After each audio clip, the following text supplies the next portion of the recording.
மத்குருசமாரம்பாம் யதிசேகரமத்யமாம் லக்ஷ்மீவல்லபபர்யந்தாம் வந்தே குருபரம்பராம். ஆழ்வார்கள் வாழி அருளிச் செயல் வாழி தாழ்வாதுமில் குறவர்தாம் வாழி ஏகழ்வாறுமுய்ய அவர்கள் உரைத்தவைகள்தாம் வாழி செய்யமறை தன்னுடனே சேர்ந்து. தொண்டரடிப்புடியாழ்வார் தம்முடைய திருமாலை என்கிற திவ்ய பிரபந்தத்தினுடைய தொடக்கத்திலே எம்பெருமானுடைய திருநாம வைபவத்தை அருளிச் செய்தார். அதே திருமாலை என்கிற திவ்ய பிரபந்தத்தினுடைய முடிவிலே அந்த எம்பெருமானுடைய அடியவர்களுடைய பெருமையை தெரிவிக்கின்றார். ஆக எம்பெருமானுடைய திருநாமமும் அந்த திருநாமத்தை சொல்லுகிற அடியவர்களும் தான் நமக்கு உத்தேசம் என்று நமக்கு அவர்கள்தான் நமக்கு வேண்டியது என்கிற அர்த்தத்தை தான் இந்த திருமாலை என்கிற திவ்ய பிரபந்தத்திலே அருளிச் செய்கிறார் என்றே நாம் கொள்ளலாம். அதிலே அந்த அடியவர்களுடைய பெருமையை சொல்லுகின்ற பொழுது கீழே 38வது பாசுரம் திருமாலையிலே மிக மிக முக்கியமான பாசுரம் என்று தெரிவித்தேன். அந்த பாசுரத்திலே அந்த எம்பெருமானுடைய அடியவர்கள் என்றால் எப்படிப்பட்டவர்கள் என்று காட்டுகின்ற பொழுது மேம்பொருள் போகவிட்டு என்று உலகப்பற்று அற்றவர்களாய் மெய்மையை முகமுணர்ந்து என்று ஆத்மாவினுடைய உள்ளபடியான தன்மை எம்பெருமானுக்கு அடிமைப்பட்டது என்று தெரிந்து கொண்டவர்களாய், அதற்கு மேலே அவர்கள் உள்ளபடி உணர்ந்த பிற்பாடு அந்த ஆத்மாவுக்கு செய்ய வேண்டிய செயல் என்ன என்றால் அது ஆம் பரிசு எம்பெருமானுக்கு செய்யக்கூடிய தொண்டுதான் என்று தெரிந்து கொண்டவர்களாய், அந்த தொண்டும் கூட எம்பெருமானுடைய மகிழ்ச்சிக்காக ஏற்பட்டதே தவிர நம்முடைய மகிழ்ச்சிக்காக அல்ல என்பதை உணர்ந்தார்கள் என்பதையும் கூட ஐம்புலன் அகத்தடக்கி என்று காட்டி, அதற்கு மேலே காம்பரத் தலை சிரைத்து என்று தலையிலே இருக்கிற முடியை சிறிது கூட மிச்சமில்லாமல் அப்படியே ஒட்ட சிரைத்து என்று தெரிவிக்கிறார். இது அகங்காரத்தை அடியோடு கழிப்பதை தெரிவிக்கிறது என்று வியாக்கியானத்திலே காட்டுகின்றார்கள். நமக்கு தலையிலே முடி வளர வளர அதனாலே அகங்காரமும் வளர்கிறதாம். அந்த அகங்காரம் நீங்கிற்று என்று காட்டுவதற்கு இப்பொழுதும் கூட நாம் என்ன செய்கிறோம் என்றால் அந்த முடியைத்தான் இழக்க விரும்புகிறோம். ஒருத்தர் மற்றொருத்தரிடத்திலே ஏதோ ஒரு பந்தயம் வைக்கிறார். அந்த பந்தயத்திலே என்னது பந்தயம் வைக்கிறார் தெரியுமோ? நீ ஜெயித்தால் நான் மொட்டையடித்துக் கொள்ளுகிறேன் என்று பந்தயம் வைக்கிறாராம்.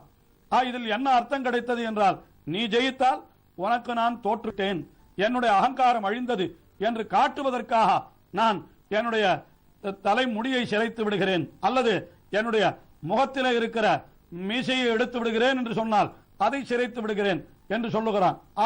உலகத்திலே கூட அகங்காரம் அழிந்ததை காட்டுவதற்கு இப்படி முடியை நீக்கி விடுவது என்பது ஒரு செய்கையாக காட்டப்பட்டிருக்கிறபடியினாலே அதையே இங்கே தொண்டரடிப்புடியாழ்வார் கூறுவதாக கொள்ளலாம். நான் காம்பரத் தலை சிரைத்து என்று. அதனால்தான் சில பல திவ்ய தேசங்களிலே செல்லுகின்ற பொழுது அடியவர்கள் அந்த எம்பெருமானுக்கே தாங்கள் அற்றுத் தீர்ந்தவர்கள் என்று காட்டிக்கொள்வதற்காக, தங்களுடைய அகங்காரம் அழிந்தது என்று காட்டிக்கொள்வதற்காக தங்களுடைய முடியையே அவனுக்கு காணிக்கையாக செலுத்தி விடுகிறார்கள் என்ற நடைமுறை இன்றைக்கும் நாம் பார்க்கிறோம். அப்படி காம்பரத் தலை சிரைத்து. ஆனால் இது மட்டும் போதாது. காம்பரத் தலை சிரைத்தல் மட்டும் இருந்தால் போதுமா ஒருத்தனுக்கு என்றால் அது போதாது. முன்னால சொன்ன விஷயங்கள் மேம்பொருள் போகவிட்டு மெய்மையை மிக உணர்ந்து ஆம் பரிசு அறிந்து கொண்டு ஐம்புலன் அகத்தடக்கி என்று இத்தனையும் ஏற்பட்டு அந்த அகங்காரமும் அழிந்தால் அப்படிப்பட்ட அடியவர்களை எம்பெருமானே நீ உகத்தி போலும் எவ்வளவு சந்தோஷமாக அவர்களிடத்திலே நீ இருக்கிறாய் என்று அந்த எம்பெருமானை அப்படி மிகவும் கொண்டாடினார். அந்த எம்பெருமானை கொண்டாடினாரா அல்லது அவர்களுடைய அடியவர்களை கொண்டாடினாரா என்று சொல்லும்படியாக இந்த பாசுரம் அமைந்திருக்கிறது. இனிமேல் கொண்டு 39வது பாசுரம் தொடங்கி 43வது பாசுரம் ஈராக ஒரு 5 பாசுரங்களிலே இந்த மேம்பொருள் போகவிட்டு என்கிற பாசுரத்திலே சொல்லப்பட்ட அடியவர்கள், அவர்களுடைய பெருமை, அவர்களிடத்திலே எம்பெருமான் எப்படி இருக்கிறான் என்பதை தெரிவிக்க தொடங்குகிறார். அதிலே 39வது பாட்டிலே என்ன தெரிவிக்கிறார் என்றால், ஒருவன் தாழ்ந்த குலத்திலே பிறந்திருந்தாலும் கூட அவனுக்கு பகவானிடத்திலே பக்தி இருக்குமானால் அவன் மிக உயர்ந்தவன். ஒருத்தன் உயர்ந்த குலத்திலே பிறந்திருந்தும் கூட அவனுக்கு பகவானிடத்திலே பக்தி இல்லை என்றால் அவன் தாழ்ந்தவன்.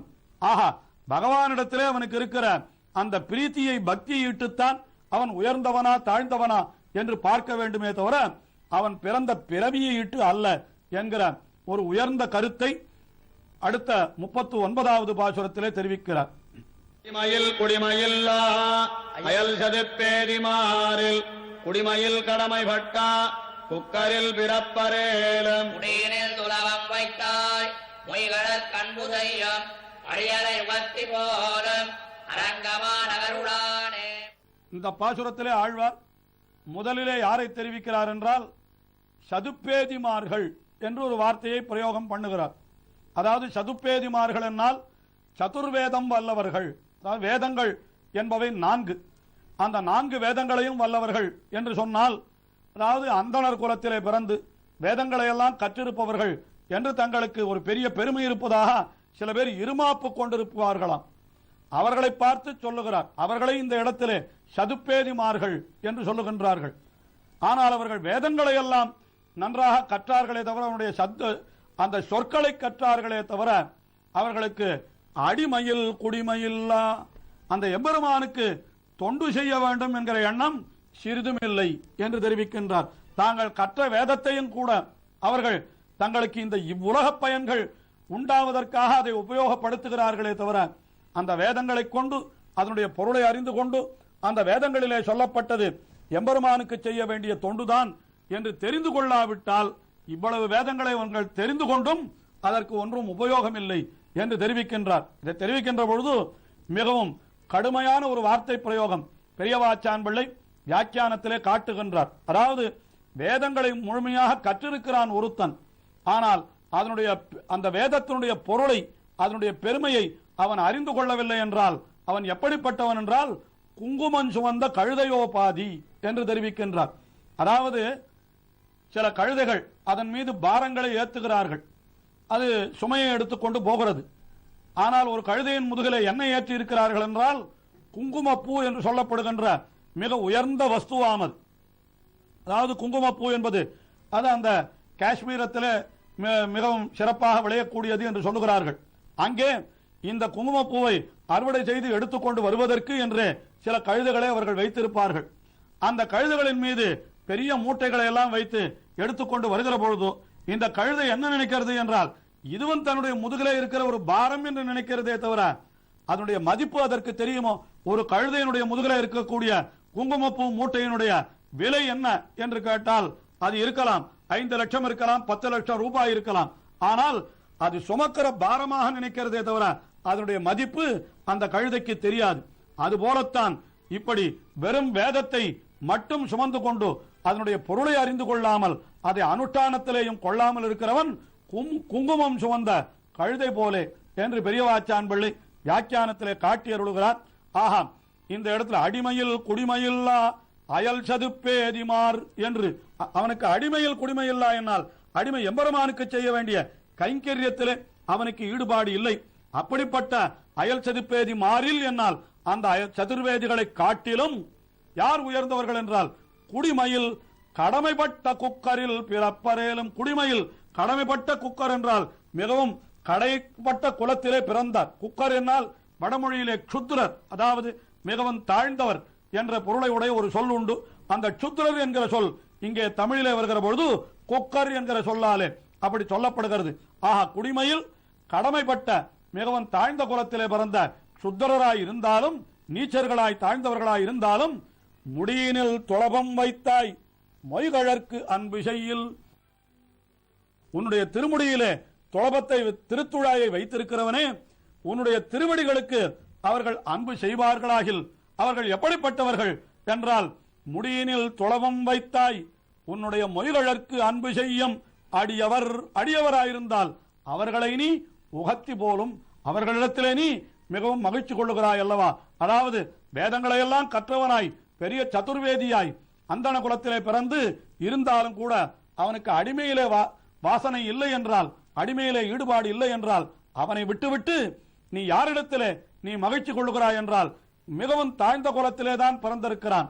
ஆனால் அவனுக்கோ நம்ம அந்த பகவானுடைய திருவடிகளிலே மிக்க ஈடுபாடு இருக்கிறது என்றால் இந்த இவனுடைய குலத்தை இட்டு பார்க்காமல் இவனுடைய குணத்தை இட்டு, அதுவும் அவனுக்கு தன்னிடத்தில் இருக்கிற பக்தியை இட்டு பார்த்து அந்த அவனை காட்டிலும் மிகவும் தாழ்ந்த குலத்திலே பிறந்தவனிடத்திலே என்றோ நீ அன்பு செலுத்துகிறாய் என்று எம்பெருமானை பார்த்து சொல்லுகிறார்.